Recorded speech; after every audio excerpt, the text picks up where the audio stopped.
got a lady in the room too, who's trying to watch me on the YouTube, and we're getting feedback. But it's not bad quality video. I mean, last time I tried to do this, I guess 2-3 days ago, man, it just wouldn't happen.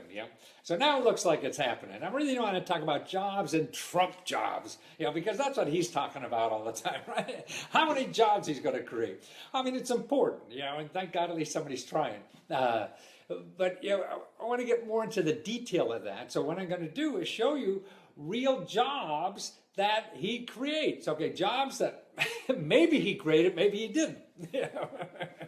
But jobs are so important. The economy's changing, jobs are changing, everything. And so everything that worked, particularly 5 years ago, 10 years, 20, 30, 40 years ago, that we keep trying to recreate, that's not going to happen again. So we really got to prepare for what's going on, really going on, in the world. And it's not so much, international trade. It's really just life. I mean, to me, it's two things. I mean, if there's a train, if there's a wave coming in, I mean, why try to stop it? You want to know how to hook on it. I mean, there's a train going down the tracks, in our whole world, and that's going to keep going, whether what you and I say or not. And it's just maybe you can mitigate some of the hurt and whatever, but you're really not going to change the overall picture of what's going on. So how do you hook onto that? That's what I believe. Okay, let's go over Trump's jobs. Okay, now first, actually, these are jobs because a lot of jobs he's talking about that he created. Actually, I think I met my match in using hyperbole and talking about my business. I mean, he's probably a hell of a lot better at hyperbole than I am, right? But I have something to learn there. But okay, I know there's 4,000 new jobs that are going to keep open within the week. That's right. And they're all Trump jobs. He's opening them up because he won the election. So there's something called a plum book. And they're all the jobs that open up in the government because the winner gets those jobs. I mean, there's a couple million government workers, but only 4,000 of them are changed. And actually, my son was with one of my sons was with the last campaign, and that's right. Him and his buddies, man, they ruled the whole town for years, and they were getting everybody jobs. So that's right. But they're looking for people. I mean, it's real people, and people come out of nowhere and send in a resume and get a job in the White House, and that's it. So that's what happens, And so there's 4,000 jobs now in Washington, and probably a bunch around the country too for that, because they got to fill these jobs. So they got 4,000 people to hire, within the next week if they can. They probably won't. To take a few weeks, months, or whatever. But that's right. Get your resume in. And there's a place online to do that. And what do you think it's called again? Whoops, I gave it away a little bit. It's called greatagain.gov. Greatagain.gov. GREATAGAIN.gov. Right. So that's where you go. Put in your resume. Try to get a job. I mean, it's just wonderful experience. Because see, what's neat too about working for the government as a political appointee, it's not like a bureaucrat. You're going to be there for 20, 30 years, and you see these political appointees come and go, and they don't even pay attention to them. They just have to outweight them. There'll be another crew in 4 years, or whatever. Yeah, and actually, in the elected people, that come in, the average relationship between like one person and the other person is only like 18 months. So we're running these big organizations, changing top-notch people every 18 months on average. I mean, that's amazing. Imagine if we run General Motors. Well, maybe we do. But these are political appointee jobs, so they're not what they call GS, which means they can't fire you, and you have all these protections and everything. Political appointees, you serve at the pleasure of the president. The president wake up one day just like your regular bosses say, "You're fired." Well, this guy can do it with government jobs that he hates too. So that's it. But that's 4,000 real jobs. Okay. Now let me go through some of the other jobs, because what I think that's happening, what Trump, now the last couple of weeks, he's been bragging about the jobs he created. And some of it, again, like I say, a lot of hyperbole in his braggadocio, or whatever that's called. Like he says, okay, he created 5,000 jobs in December in Sprint.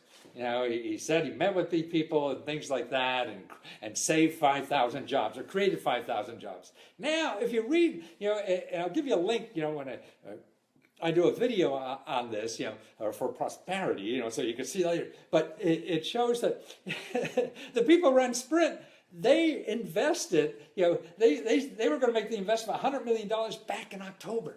So he thinks he did the whole thing in December. Yeah. So it depends on whose story you want to believe. But anyway, that's 5,000 jobs. Okay, that's 1,000 more that he created in the federal government. Okay, so now how about Carrier? Remember Carrier, the air conditioning people kind of thing? Okay, now they're in Indiana. Now he says he saved 800 jobs there. Okay, so that's 800 jobs. Okay, and that's significant. But you look in the fine print of that too, it looks like, first of all, it cost $7 million. What he did, he bribed Carrier of $7 million. See, Pence, as vice president, is from Indiana too. That's where Carrier is, and the jobs and stuff like that. So you know, there's a little collusion there. You know, so he probably had a little leverage to make the boss look good. You know, so they gave him $7 million. So that's like $10,000 a job it costs to keep the jobs. And actually, again, in the fine print, you find that half of those jobs will probably go away soon, because what they're doing, instead of moving the plant, they're investing in their plant to make it more efficient. That means robots and not people. So they expect, you know, they're going to lose a couple hundred of those 800 jobs because of automation in the plant. So that's what's happening in our factory jobs. So we're trying to save factory jobs. The last data I've seen, I should get this again, is that in our manufacturing, we're really manufacturing more stuff in this country than we ever have before. We're just doing it with a hell of a lot less people. Yeah, that's what automation causes. So that's why we have to be careful that we're going to save the country by creating these jobs again. I don't know. Yeah, nobody really knows, but everybody's guessing. But it looks like that's why this data to me is there. We got 5,000 in Sprint. Now, they're all good jobs, right? 800 there, you know, and we got 4,000 government jobs. Now let's see what else he talked about. We got Carrier. I got look at my notes here. Okay, he says he saved Ford Company from moving a plant to Mexico. Well, there's 2,000 people there. But actually, Ford says that they announced last year that they were spending $1.3 billion on a plant here. Yeah, and not in Mexico. So I started sounding like Trump. Oh, I don't know, but some people say this. Yeah, but anyway, so tops that's 2,000, even if he said it was. Now here's the big one though. Yeah, and this is the pièce de résistance. You didn't know I speak French, did you? The Jack Ma. Jack Ma is the Chinese guy who runs Alibaba. Okay, Alibaba is like Amazon here, but don't forget, it's for what, 2 billion I mean, you know, 1.3 billion people, and we only have 300 million here.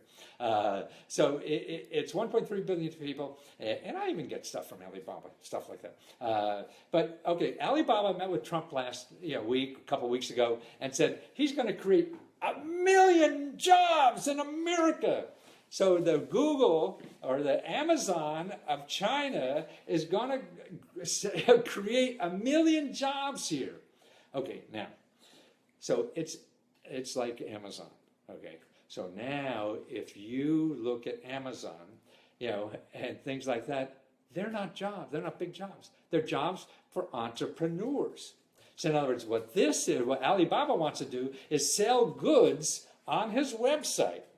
So he wants you to start a business, put his goods on his website to sell to Chinese people. I don't know if that's a job, if you call that a job, but look at that. That's 1 million people. What else creates 1 million jobs? We're talking about, Carrier and Ford, that's 1,000 or so. This is 1 million. Wow. It's not the same kind of job, is it? And that's why you have to be careful. But also learn from this. This is where the growth is in jobs like this. It's not in these factories, So we're fighting for crumbs, and how much we're going to, spend and energy and money and whatever, fighting for those crumbs in the factory that's going to shrink no matter what the hell we do, But these other jobs that are growing, 1 million versus what? 10,000 jobs, all the others combined. There's 1 million. Okay, that's what I want to get across. I mean, to me, to stay afloat, you have to see where the ship is going. And so if you don't have a good idea where the ship is going, you think it's all like it is right in front of you. No, it's going somewhere, and that's what you have to be aware of. Particularly, you're going to invest in your business, your time, or whatever. Now, another interesting thing happened that Donald Trump takes credit for too. Amazon announces that they're going to create 100,000. Okay, that's a little short of 1 million, but it's sure a hell of a lot more than 3,000 or 4,000. That's Amazon. They create 100,000 jobs in the next 18 months. Okay, now because Trump met the president of Amazon, Bezos, whatever his name is, Trump says he's partly responsible for that. God, Amazon has been thinking about this for a long time. But anyway, if he was or not responsible at all or a fraction, this is where it's going. So you have 100,000 jobs there in Amazon. And there are all kind of jobs, and you have, 1 million jobs as entrepreneurs, and you have a couple thousand, in traditional factory jobs that we're trying to get back in the United States. Now, I don't know. It's hard to see where there's data that says any of this. I saw both campaigns bragging about we're going to bring manufacturing back. It's not going to be like it used to, because the last manufacturing we did was with manpower, people power. The new manufacturing isn't. So that's why you got to be really careful. And sure, there's always going to be manufacturing. There's always going to be those kind of jobs probably, but it's not growing. That's the other thing. So you got to be where it's growing, because that's where the fun part is. That's where it's easier. That's where, whatever, you have growth in your life instead of trying to, bail water in something that's shrinking. I mean, that's a tough way to live. And also Amazon, the reason that they're growing so much, retail is shrinking. Retail is shrinking incredibly. With Amazon growing like that, retail jobs, a couple 100,000 have lost retail jobs in the last few years. And Amazon, and online retail, it only brought back about half of those jobs. So we have twice as many jobs we're losing in retail and that we're gaining in online retail. So brick and mortar retail, a couple 100,000, let's say, 300,000-400,000 jobs lost, but only 100,000 or 200,000 have grown in online. So that's still only covering half of it. And this is why. And this is why online is going to grow, because of price. I mean, it doesn't, that's what technology is allowing now us to have a retail. So if you're selling goods and products in a store, the average store gets like the average person they hire in the store, the average employee generates like $250,000 worth of sales. What is it? $279,000. Okay, so the average employee in a store, generates like $280,000. Okay, in bricks and mortar store, you go down to Macy's or whatever. This is why Macy's are closing. They only have $200,000 because the average online store per person generates 1.3 million. So that's less than 300,000 versus 1.3 million. So that's 4 times greater. Why would people invest in bricks and mortar for retail when they could do everything 400% cheaper online? Now tell me what's going to grow. That's what I mean. It's just that's right. This data. I mean, nobody gets into the weeds like this. I mean, it's. And that's what I'm trying to do, is educate people about where the opportunities are in life. I mean, sure, all retail stores are not going to be over tomorrow. It takes a long time for things to die. Look at radio in the 50s when TV came in, and I'm old enough to remember that. Oh, everybody said radio was going to go away. It's still here, but in a different form, and it certainly didn't grow anymore. It's now shrinking again now because of podcasts. They're taking a lot of stuff from that. So there's always, and because we're all living longer. Man, look at me. I'm 73. I never thought I'd be working this long. When I grew up, you retire at 60 and play golf. off in Florida forever. Boy, that just sounds dumb. I'm going to work for another 20, 30 years. So all of us could work because we don't have to work in those factories. My dad had a factory, garment factory. I hated working in there. No wonder. I would want to retire at 40, let alone 60. But now I love what I do. I don't want to retire ever. So that's the world is changing. The economy is changing. Everything is changing in our life. And that's why you got to grab what's changing, not try to hang on stuff going down the drain. That's like quicksand. It's hard to stay afloat doing that. And you're fighting for crumbs with the other people, and other people don't fight fair. But when things are growing, people are nicer to each other. Because they don't have to fight for crumbs. It's not Mad Max. So that's a lot better. So what I'm trying to do is help people through this to see the opportunities in life. And there's always options, but you don't know about the options because, they're not traditional yet. And that's why they're opportunities. Once they become traditional and staid, then everybody knows. And they become dinosaurs and everybody starts fighting for them again. But in the beginning, they're not. They're opportunities when people don't know about them. That's why you don't know about these things, opportunities. I got 2 video ebooks that approach this idea. One is called 46 Websites for Making Easy Money with No Experience, No Cash, No Nothing. And it's things like this. In other words, sort of like Amazon. Not only is Amazon hiring 100,000 people, they're probably going to hire thousands and thousands of people to deliver those packages because they don't want to use UPS. They use freelancers. You, me, just with our phone, we could work.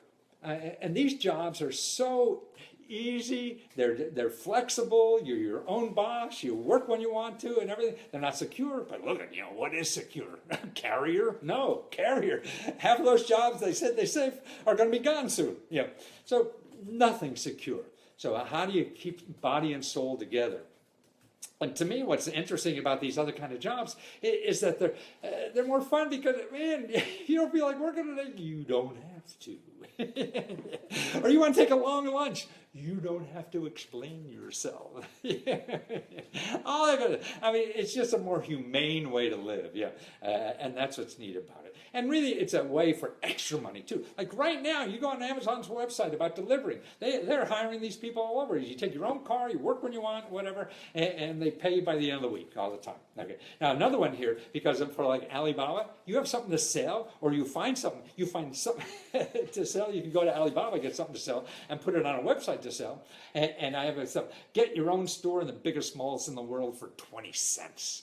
And that's what that shows you. It shows you how anybody could start a store. See, in the old economy, it used to take you, $500,000, $250,000 to start a store in today's money, right? Now it doesn't. For 20 cents, you got a store. And that's all you need. So you got a product, an idea, you find somebody else, you distribute for somebody else, you find things on the internet that, hey, that's nice, I'll sell some for you, give me a good break. That's all it takes. Because you're going to do the hustle and find a sale.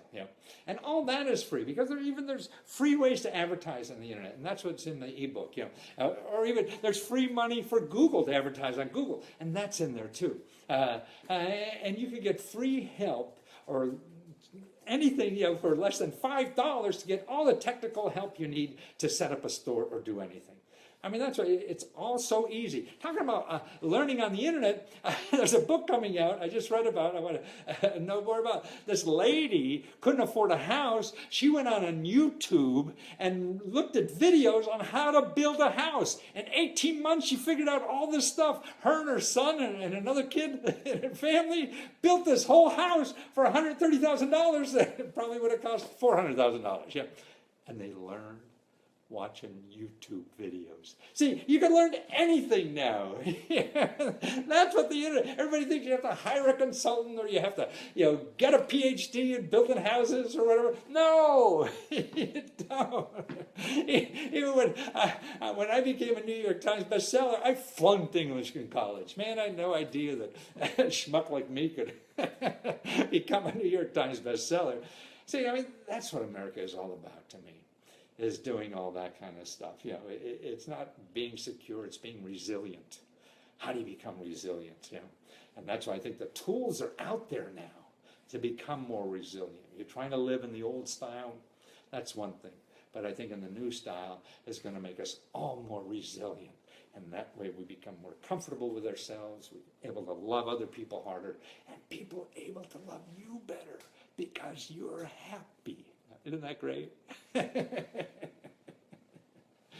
Well, class, thanks for letting me jabber away here. I hope some of that helps. Leave a question you have. I mean, I try to answer all my questions on Facebook here if you have any questions about what I said. And I'm going to put up another version with the links and stuff like that on it. So people, could see the data. The data is important. I don't make this stuff up. Life is much better than stuff I can make up. Look at the elections that happen. Who could make that up? But it's fun. Might as well have fun because everything else is sure a pain in the butt.